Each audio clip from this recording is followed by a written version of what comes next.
ವೀಕ್ಷಕರಿಗೆಲ್ಲ ನಮಸ್ಕಾರ. Welcome to my YouTube channel.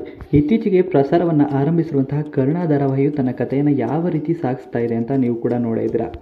ಇನ್ನು ಕರ್ಣ ಧಾರಾವಾಹಿಯ ನಾಳಿನ ಸಂಚಿಕೆಯಲ್ಲಿ ಏನಾಗುತ್ತೆ ಅಂತ ಈ ವಿಡಿಯೋ ಮೂಲಕ ತಿಳಿಸ್ತೇನೆ. ಹಾಗೆಯೇ ವಿಡಿಯೋನ ಮೊದಲನೇ ಬಾರಿ ನಮ್ಮ ಚಾನಲ್ಗೆ ವಿಸಿಟ್ ಮಾಡಿ ನೋಡ್ತಾ ಇದ್ದರೆ ನಮ್ಮ ಚಾನಲ್ಗೆ ಸಬ್ಸ್ಕ್ರೈಬ್ ಮಾಡಿ, ಹಾಗೆ ಬೆಲ್ ಬಟನ್ನ ಕ್ಲಿಕ್ ಮಾಡಿ.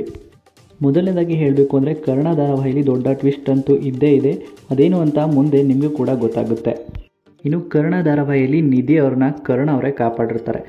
ಇನ್ನು ಅದೇ ವಿಷಯನ ಕರ್ಣನನ್ನು ನೆನೆಸ್ಕೊಂಡು ನಿಧಿ ಒಂದು ಕಡೆ ಖುಷಿ ಪಡ್ತಿರ್ತಾರೆ. ಆದರೆ ಇಲ್ಲಿ ಸಂಜಯ್ ಅವರು ಕಳಿಸಿರೋ ವಿಡಿಯೋಯಿಂದ ಕರ್ಣನಿಗೆ ಮತ್ತೊಂದು ಸಂಕಷ್ಟ ಅಂತಲೇ ಹೇಳ್ಬೋದು. ಕರ್ಣ ಮನೆಗೆ ಬಂದಿದ್ದನ್ನು ನೋಡಿ ತಂದೆ ಬರಬೇಕು ಮದುಮಗ ಇಲ್ಲಿ ಅಂತ ಹೇಳ್ತಾರೆ. ಇದನ್ನು ಕೇಳಿ ಕರ್ಣ ಕೂಡ ಶಾಕ್ ಆಗ್ತಾರೆ.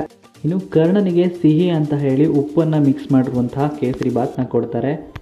ಕರ್ಣ ತಿಂದಂಥ ಮೊದಲ ತುತ್ತಿನಲ್ಲೇ ಇದು ಉಪ್ಪು ಮಿಕ್ಸ್ ಆಗಿರುತ್ತೆ ಅಂತ ಗೊತ್ತಾಗುತ್ತೆ. ಆ ಕ್ಷಣದಲ್ಲೇ ತನ್ನ ತಾಯಿ ನೀರನ್ನು ಕೊಡೋದಕ್ಕೆ ಮುಂದಾಗ್ತಾರೆ.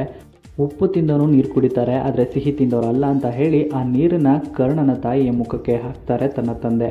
ಕರ್ಣ ಇಲ್ಲಿ ಎಲ್ಲವನ್ನ ಸಹಿಸಿಕೊಂಡು ತನ್ನ ತಾಯಿಗೋಸ್ಕರ ಉಪ್ಪು ಹಾಕಿರುವಂತಹ ಕೇಸರಿ ಬಾತನ್ನು ನಾನು ತಿಂತೇನೆ ಅಮ್ಮ ಅಂತ ಕೂಡ ಹೇಳ್ತಾನೆ. ನಿಧಿ ಕರ್ಣನಿಗೆ ಹತ್ತಿರವಾಗ್ತಿದ್ದಾಳೆ ಅಂದ್ಕೊಂಡು ತನ್ನ ತಂದೆ ಈ ರೀತಿಯಾಗಿ ಮಾಡ್ತಾರೆ ಅಂತಲೇ ಹೇಳ್ಬೋದು. ಆದರೆ ಇಲ್ಲಿ ಕರ್ಣನ ತಾಳ್ಮೆಗೆ ಮೆಚ್ಚಲೇಬೇಕು.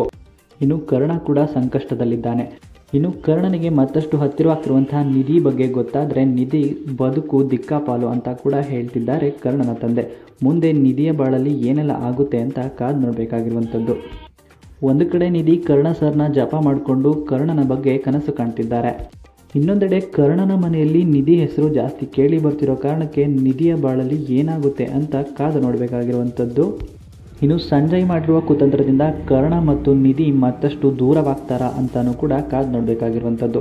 ಹಾಗೆಯೇ ಈ ವಿಡಿಯೋ ನಿಮ್ಗೆ ಇಷ್ಟವಾಯಿತು ಅಂದರೆ ವಿಡಿಯೋಗೆ ಲೈಕ್ ಮಾಡಿ. ಕರ್ಣ ಧಾರಾವಾಹಿಯ ಇನ್ನಷ್ಟು ಹೆಚ್ಚಿನ ವಿಡಿಯೋಗಳಿಗಾಗಿ ನಮ್ಮ ಚಾನಲ್ಗೆ ಸಬ್ಸ್ಕ್ರೈಬ್ ಮಾಡಿ.